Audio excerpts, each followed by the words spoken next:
नमस्कार, मैं हूं आपके साथ हेमंत कुमार। और पाकिस्तान में सिंधु जल संधि को लेकर के एक बार फिर से बौखलाहट साफ तौर पर दिखाई दे रही है और पाकिस्तान का रोना धोना लगातार जारी है। अब पाकिस्तान की जो पीपल्स पार्टी है पीपीपी, उसके चेयरमैन बिलावल भुट्टो जरदारी ने सिंधु जल संधि को सस्पेंड करने को लेकर के भारत को एक नई धमकी दी है। इससे पहले आपको याद है कि 2 दिन पहले ही पाकिस्तान ने ये कहा था धमकी देते हुए कि अगर हमारा पानी रोका तो हाथ काट देंगे।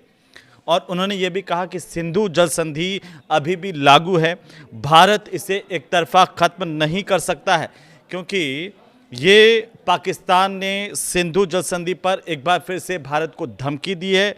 पाकिस्तान के जलवायु परिवर्तन मंत्री जो है मुसादिक मलिक, वो कह चुके हैं कि अगर किसी ने पाकिस्तान के हिस्से का पानी रोकने की कोशिश की तो हम उन हाथों को काट देंगे। और उन्होंने ये दावा किया कि भारत पाकिस्तान के हिस्से के पानी को रोकना चाहता है। और अब एक और धमकी आई है।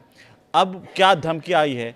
अब आई है दरअसल पीपीपी के जो चेयरमैन है बिलावल भुट्टो जरदारी, उन्होंने सिंधु जल संधि को सस्पेंड करने को लेकर भारत को एक नई धमकी दे दी है। उन्होंने इस्लामाबाद में आयोजित एक कार्यक्रम के दौरान पाकिस्तान की परमाणु नीति का जिक्र किया, चेतावनी ये दी कि देश के जल अधिकारों को कमजोर करने की किसी भी कोशिश का राष्ट्रीय स्तर पर कड़ा जवाब दिया जा सकता है। कैसे दी?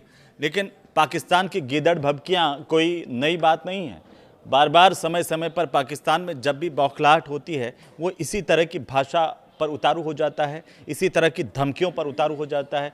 इस बार नया राग क्या अलापा है वो हम देखते हैं इस वीडियो में, क्योंकि इस्लामाबाद में एक कार्यक्रम का आयोजन हो रहा था, अंतर्राष्ट्रीय सेमिनार का आयोजन हो रहा था और यहाँ पर बिलावल भुट्टो संबोधित कर रहे थे। बिलावल भुट्टो ने सिंधु जल संधि रोकने के भारत के फैसले को पाकिस्तान की परमाणु नीति से जोड़ दिया। आपको हम ये बता दें कि भारत ने पिछले साल 22 अप्रैल को पहलगाम में जब आतंकी हमला हुआ, उसके ठीक बाद सिंधु जल संधि को सस्पेंड करने का ऐलान कर दिया था। और इसके बाद से ही पाकिस्तान में हाहाकार मचा हुआ है, कोहराम मचा हुआ है और वो अंतर्राष्ट्रीय समर्थन हासिल करने के लिए इस्लामाबाद में एक कॉन्फ्रेंस करवा रहा है। बिलावल भुट्टो ने ये गीदड़ भभकी इस बार परमाणु बम को लेकर के दी है, परमाणु हमले को लेकर के दी है, क्योंकि पाकिस्तान ने सिंधु जल संधि को लेकर के ये अंतर्राष्ट्रीय सेमिनार यहां पर आयोजित किया था। और इसमें बिलावल भुट्टो ने यह तर्क दिया कि इस विवाद को सिर्फ पर्यावरणीय या राजनीतिक के मुद्दे के रूप में नहीं, बल्कि राष्ट्रीय सुरक्षा और अस्तित्व से जुड़े मामले के रूप में देखा जाना चाहिए। पीपीपी के अध्यक्ष ने यह कहा कि पाकिस्तान का परमाणु सिद्धांत कुछ चरम स्थितियों के लिए है, जिसमें उसकी अर्थव्यवस्था और जलमार्गों के खतरे शामिल हैं, जिन्हें राष्ट्रीय अस्तित्व के मामलों के रूप में देखा जाता है। उन्होंने कहा कि पाकिस्तान की परमाणु नीति के मुख्य पहलुओं में से एक यह है कि देश की अर्थव्यवस्था का गला घोंटने या उसके जलमार्गों को बाधित करने की कोशिशें उन दुर्लभ स्थितियों में आती है जिनके बारे में पाकिस्तान ने कहा कि इनसे परमाणु जवाबी कार्रवाई हो सकती है। बिलावल भुट्टो ने आगे क्या कहा इस गीदड़ भभकी में, इस गीदड़ धमकी में, कि अगर पाकिस्तान की पानी तक पहुंच को सीमित करना परमाणु तबाही जैसी स्थिति पैदा करता है तो इस्लामाबाद को इसे अस्तित्व के लिए खतरा मानना चाहिए और इसके लिए व्यापक प्रतिक्रिया की जरूरत है। अब आप इस बयान से समझ सकते हैं कि पाकिस्तान में कितनी बौखलाहट है। जैसे ही भारत की तरफ से यह ऐलान किया गया था, उसके बाद से ही लगातार कुछ कर नहीं पा रहा पाकिस्तान, लेकिन वो सिर्फ बातें बड़ी बड़ी कर रहा है, वो धमकियां दे रहा है एक के बाद एक। हालांकि भारत जानता है और पूरी दुनिया जानती है कि पाकिस्तान की इस गीदड़ भभकी का किसी पर कोई असर होने वाला नहीं है, क्योंकि जो पाकिस्तान का चेहरा पूरी दुनिया ने देखा, वो आतंक का चेहरा है, वो दोगलापंथी का चेहरा है। वो चेहरा एक बार फिर से पूरी दुनिया के सामने है कि कैसे आतंक परस्त मुल्क पाकिस्तान किस तरह की भाषा का इस्तेमाल कर रहा है। पाकिस्तान की परमाणु नीति क्या है, ज़रा इसे समझिए। और उन्होंने ये कहा कि अगर पाकिस्तान के जल स्रोतों का बंद होना परमाणु तबाही यानी कि न्यूक्लियर आर्मागेडन जैसी स्थिति पैदा करता है तो पाकिस्तान को इसे सिर्फ पर्यावरण के तौर पर, मुद्दे के तौर पर नहीं देखना चाहिए, बल्कि इसे पाकिस्तान के अस्तित्व पर हमले के रूप में देखना चाहिए। तो देखो ना, मना किसने किया? हम भी तो यही चाहते हैं कि आप पाकिस्तान के अस्तित्व के तौर पर इसे देखना सीखें। कम से कम आप अपना ये काला चेहरा जिसमें आतंकवाद छिपा है उसको पहचान पाएं। अगर किसी दिन आपने वाकई पाकिस्तान आईने में खुद को देख लिया तो आपको इतनी ज़्यादा शर्मिंदगी होगी कि आपको उसी सिंधु के चुल्लू भर पानी में डूब मर जाना चाहिए। और उन्होंने आगे यह भी कहा है कि इस यहाँ नहीं रुके हैं बिलावल भुट्टो जो है, वो आगे ये कह रहे हैं कि मिलकर के हम सैन्य जवाब देने की इस पर ज़रूरत है। पीछे देख लीजिए क्या हुआ था। जब आप इस तरह की बातें करते हैं तो आप क्या संदेश देते हैं, सबसे बड़ी बात यह है। लेकिन हालांकि भारत इसे सीरियसली नहीं लेता है। इस तरह की गीदड़ भभकियां हम लगातार पाकिस्तान बनने के बाद से देख रहे हैं, लेकिन पूरे मुल्क का सत्यानाश कर बैठा है पाकिस्तान। और आपको ये बता दें कि पाकिस्तान की परमाणु नीति क्या है, क्योंकि पाकिस्तान की परमाणु नीति को लेकर ये कहा जाता है कि विश्वसनीय न्यूनतम प्रतिरोध पर यह आधारित है और अब ये पूर्ण स्पेक्ट्रम प्रतिरोध में बदल गई। इसका मतलब क्या है? इसका मतलब यह है, सीधा सीधा अर्थ यह है कि सीमित संघर्षों से लेकर के बड़े पैमाने तक होने वाले युद्धों पर तक हर स्तर के खतरे को रोकना, ये कहता है पाकिस्तान। लेकिन सिंधु जल संधि को लेकर के इतना बौखलाया हुआ पाकिस्तान क्यों है, इसे समझने के लिए आपको इसको समझना होगा कि सिंधु जल संधि पर पाकिस्तान कितना निर्भर करता है। क्योंकि पाकिस्तान की जो 80% कृषि भूमि है और अर्थव्यवस्था है वो सिंधु नदी प्रणाली के पानी पर निर्भर है। और इस संधि के अनुसार पूर्वी जो नदियां हैं जिसमें रावी है, ब्यास है और सतलुज, इनका पानी भारत के पास है। और जो पश्चिमी नदियां निकलती हैं जिसमें सिंधु है, झेलम है और चिनाब है, इनका पानी पाकिस्तान को मिलता है। अब पाकिस्तान का ये आरोप रहा है कि भारत बांध और नहरों का निर्माण करके और हाइड्रोलॉजिकल डेटा शेयर नहीं करके उनके अधिकारों का हनन कर रहा है, जिससे उसकी अर्थव्यवस्था, ऊर्जा क्षेत्र खतरे में पड़ गए हैं। ये पाकिस्तान का मानना है। अब आप जरा इसको भी समझिए कि पाकिस्तान की परमाणु क्षमता क्या है इस वक्त, जो इतना पाकिस्तान जो है बढ़ चढ़ करके बोल रहा है, बार बार परमाणु हमले की धमकी दे रहा है। होने वाला इससे कुछ नहीं है। लेकिन आप ज़रा इसे समझिए, क्योंकि ये कहा जाता है, एक इंस्टीट्यूट है Stockholm international peace research institute, यानी कि SIPRI के मुताबिक परमाणु हथियारों की संख्या के मामले में पाकिस्तान अब 190 परमाणु हथियार भारत के पास है, उनसे पीछे हो चुका है। पाकिस्तान के पास कहते हैं कि लगभग 170 परमाणु हथियार है। अगर उन्होंने हमला किया तो इधर से मुंह तोड़ जवाब मिलेगा, और ऐसे जवाब मिलेगा कि पाकिस्तान अपना नक्शा नहीं पहचान पाएगा। तो इसलिए पाकिस्तान सिर्फ गीदड़ भभकी दे सकता है। सैन्य कार्रवाई की हो या फिर परमाणु धमकी की बात हो, परमाणु हमले की बात हो, उसके पास गीदड़ भभकी से ज़्यादा कुछ नहीं है। हथियारों के तौर पर देखिए, हम यानी कि भारत पाकिस्तान से कई गुना ज़्यादा आगे है परमाणु हथियार के मामले में। और ज़्यादातर परमाणु हथियार जो है पाकिस्तान के, वो हाईली एनरिच्ड यूरेनियम यानी HEU पर आधारित बताए जाते हैं। और तेज़ी से प्लूटोनियम का उत्पादन भी पाकिस्तान बढ़ा रहा है। हो सकता है कि भारत को इसलिए वो धमकी भरे अंदाज में गीदड़ भभकी दे रहा है कि उसे लगता है कि वो सक्षम हो गया है ज़्यादा, या फिर उसे लगता है कि सिर्फ इन धमकियों से भारत डर जाएगा। लेकिन भारत की ताकत को आप ज़रा समझिए। भारत हमेशा से शांतिप्रिय देश रहा है, और भारत की जो पॉलिसी है वो है नो फर्स्ट यूज, यानी कि पहले इस्तेमाल नहीं करने की नीति है। इसके विपरीत पाकिस्तान की क्या नीति है? पाकिस्तान की कोई लिखित और स्पष्ट नीति ही नहीं है परमाणु हमलों को लेकर के। उसकी रणनीति है फर्स्ट यूज की, वो बिल्कुल उल्टा है मानवता के खिलाफ वाला मुल्क है वो पाकिस्तान। और ये पाकिस्तान की नीति रही फर्स्ट यूज की, हम पहले मारेंगे। यानी संकट या युद्ध के वक्त में भारत के खिलाफ पहले भी परमाणु हमला पाकिस्तान कर सकता है, चाहे वो मिराज हो, F-16 हो, उन विमानों के जरिए परमाणु बम गिरा सकता है, ऐसा पाकिस्तान का मानना है। क्योंकि हमारे पास उससे कई गुना ज़्यादा तकनीक है, जिसको हमने लगातार आपने देखा होगा कि कैसे जो एक के बाद एक युद्धों में उसकी हार हुई है और इतना बुरी तरह पाकिस्तान पिटा है, वो सब ने देखा, वो पूरी दुनिया ने देखा है। लेकिन आपको ज़रा इसे समझना बहुत ज़रूरी होगा कि आखिरकार पाकिस्तान इतना जो गीदड़ भभकी दे रहा है, जो इतना बौखलाया हुआ है, उसका मुख्य कारण क्या है? क्योंकि जैसे मैंने पहले जिक्र किया कि जो पाकिस्तान के जलवायु परिवर्तन मंत्री हैं, उन्होंने ये बयान दिया था कि पाकिस्तान के हिस्से का पानी अगर किसी ने रोकने की कोशिश की तो हम उन हाथों को काट देंगे, और दावा किया कि भारत पाकिस्तान के हिस्से के पानी को रोकना चाहता है।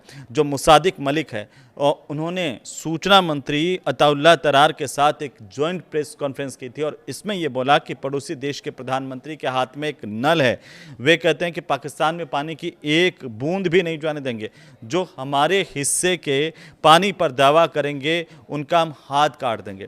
तो ये समझिए कि आखिर ये सिंधु जल संधि स्थगित होने से पाकिस्तान में इतनी बौखलाहट क्यों है। इसका सीधा सीधा जवाब है दोस्तों कि सिंधु जल संधि स्थगित हुई है, उसकी वजह से पाकिस्तान में जल संकट खड़ा हो गया है, पानी का संकट खड़ा हो गया है। पाकिस्तान कुछ कर नहीं सकता, ना उसके पास कोई चारा है, वो सिर्फ बयान दे सकता है।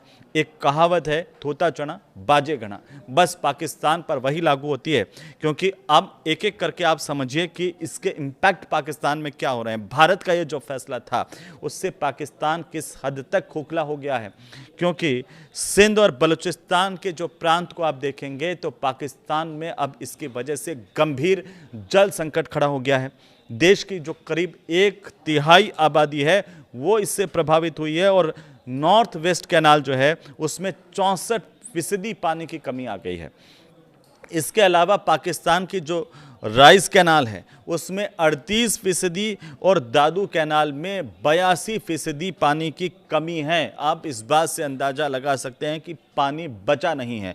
वैसे तो पानी पाकिस्तान की आंखों में भी नहीं बचा है, लेकिन वहाँ के नहरों में भी नहीं बचा और लोगों के वहाँ पर उपयोग के लिए भी नहीं बचा। ये असर भारत के फैसले का है, क्योंकि इसके अलावा आप देखिए जो पाकिस्तान का सुकूर बैराज है वहाँ का जल स्तर लगातार घट रहा है और यही टेंशन की वजह है।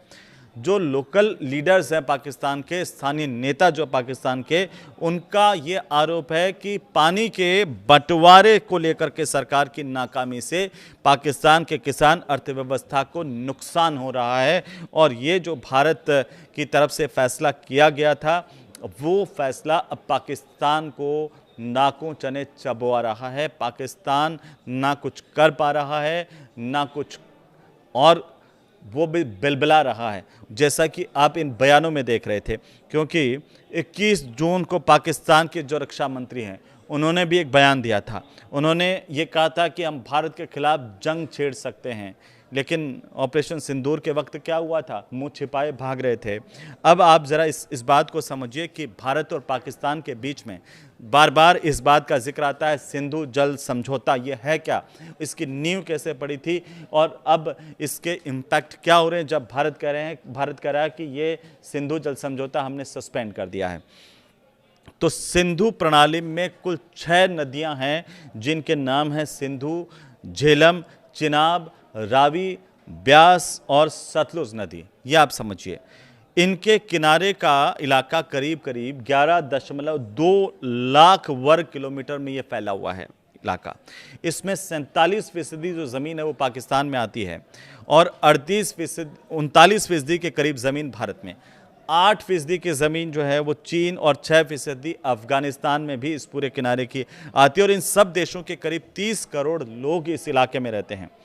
1947 में जब भारत और पाकिस्तान के बंटवारे से पहले पंजाब और पाकिस्तान के सिंध प्रांत में के बीच में नदियों के पानी को लेकर के ये बंटवारा हुआ था और झगड़ा यहीं से शुरू हुआ, क्योंकि 1947 में भारत और पाकिस्तान के जो इंजीनियर्स थे उनके बीच में स्टैंड स्टिल समझौता हुआ और इसके तहत जो 2 मुख्य नहरें हैं उनसे पाकिस्तान को पानी मिलता रहा है। ये समझौता 21 मार्च 1948 को हुआ था और 1 अप्रैल 1948 को जब ये समझौता लागू हुआ और इसे लेकर के कई तरह की चर्चाएं हो रही थी, और उसके बावजूद जब ये लागू नहीं रहा तो भारत ने दोनों नहरों का पानी उस वक्त रोक दिया था और इससे पाकिस्तान के जो पंजाब प्रांत की 17 लाख एकड़ की जो ज़मीन है उस पर खेती पूरी तरह से बर्बाद हो गई थी। अब दोबारा जब समझौता हुआ तो भारत पानी देने को लेकर के राजी हुआ। इसके बाद अगर हम देखें तो 1951 से लेकर के 1960 तक वर्ल्ड बैंक की मध्यस्थता में भारत और पाकिस्तान के पानी के बंटवारे को लेकर के बातचीत चली, लंबी चली और आखिरकार 19 सितंबर 1960 को कराची में भारत के प्रधानमंत्री तत्कालीन जो पीएम थे पंडित जवाहरलाल नेहरू और पाकिस्तान के राष्ट्रपति अयूब खान के बीच में एक समझौता हुआ, दस्तखत हुए और इसे इंडस वाटर ट्रीटी यानी कि सिंधु जल संधि कहा जाता है, क्योंकि पाकिस्तान के पक्ष में अब ये कहा जाता है कि ये जो सिंधु जल समझौता था वो उस वक्त पाकिस्तान के पक्ष में हुआ, क्योंकि इंडस वाटर सिस्टम में जैसे मैंने बताया कुल 6 नदियां हैं, सिंधु, झेलम, चिनाब, रावी, व्यास और सतलुज नदियां। और 1960 का ये जो समझौता है जिसमें भारत की तरफ से भारत के तत्कालीन प्रधानमंत्री जवाहरलाल नेहरू थे और पाकिस्तान की तरफ से अयूब खान थे जो पाकिस्तान के तत्कालीन राष्ट्रपति थे, इन दोनों के बीच में ये समझौता हुआ जिसमें पानी का बंटवारा आप देखिए उस वक्त कैसे हुआ था। पाकिस्तान को 80% पानी देने पर भारत राजी हुआ और भारत के हिस्से में कितना % पानी आया, 20% पानी। और पाकिस्तान को सिंधु, झेलम और चिनाब का पानी मिला तो भारत को रावी, व्यास और सतलुज का पानी भारत के हिस्से में आया और इसी वजह से यह विवादित समझौता कहा जाता है हमेशा से। अब सिंधु जल समझौता जो स्थगित किया नरेंद्र मोदी सरकार ने, उसका इम्पैक्ट क्या हुआ, जैसे मैंने आपको बताया था कि 90% से ज़्यादा ज़मीन जो है 4.7 करोड़ एकड़ इलाके में सिंचाई के लिए जो पानी है वो सिंधु नदी प्रणाली से ही मिलता है पाकिस्तान को। और पाकिस्तान की नेशनल इनकम में एग्रीकल्चर सेक्टर को अगर हम देखें तो इसकी हिस्सेदारी है करीब 23% की।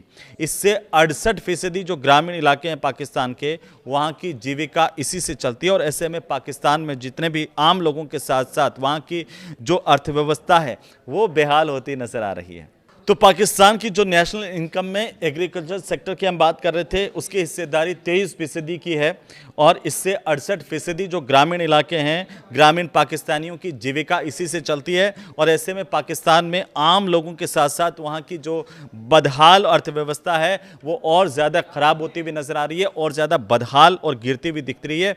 पाकिस्तान के मंगल और तारबेला हाइड्रो पावर जो डैम हैं उनको पानी नहीं मिल पा रहा है, वो सूखते जा रहे हैं और ये चिंता की बात पाकिस्तान को खाए जा रही है। यही टेंशन सबसे बड़ी पाकिस्तान के सामने है। और इससे क्या हो रहा है दोस्तों, इससे पाकिस्तान का जो बिजली उत्पादन है वो सीधा 30% से 50% तक गिर चुका है। इसके अलावा वहाँ का औद्योगिक उत्पादन इससे प्रभावित हुआ है, इससे रोजगार पर असर पड़ा है और पाकिस्तान इसी वजह से बौखला रहा है, इसी वजह से टेंशन में आ गया है और बार बार धमकी दे रहा है। लेकिन भारत पर इस तरह की गीदड़ भभकियों का कोई असर पड़ने वाला नहीं है, क्योंकि नरेंद्र मोदी की सरकार ने पाकिस्तान को उसी दिन कह दिया था कि अगर तुम नहीं सुधरे तो हम वो करेंगे जिसकी तुम कल्पना भी नहीं कर पाओगे। आपको ये वीडियो कैसा लगा हमें ज़रूर बताइए और हर घर तक ये वीडियो पहुंचे जिससे पता चले कि पाकिस्तान की स्थिति कैसी है। खिसियानी बिल्ली खंबा नोचे और थोता चढ़ा बाजे घड़ा, बस सिर्फ बकवास करते रहना। इसके अलावा आतंकवाद के सहारे पनपने वाली अर्थव्यवस्था वाला जो देश है वो अब परमाणु बम की धमकी दे रहा है। इसे आप कैसे देख रहे हैं ये कमेंट करके ज़रूर बताइए। नमस्कार।